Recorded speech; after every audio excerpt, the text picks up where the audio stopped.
বাবা আমি তো বিদেশে 5 বছর থেকে আছি, ভাবতেছি পরের মাসে বাড়ি যাব। বাড়ি আসবি মানে? তুই কি জানিস না আমাদের কতগুলো টাকা লোন আছে? তুই যদি চলে আসিস এই লোনগুলো কিভাবে শোধ হবে? এখন তোর কোনো বাড়ি আসা হবে না।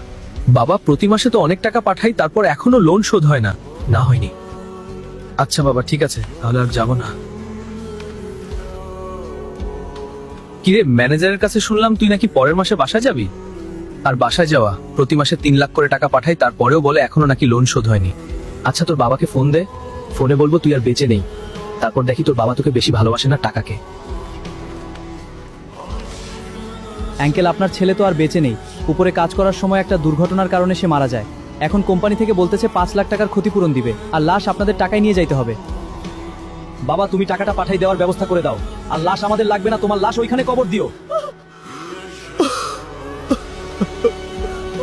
কান্না করিস না, দাঁড়া এখন তোর মাকে ফোন দিয়ে দেখি কি বলে।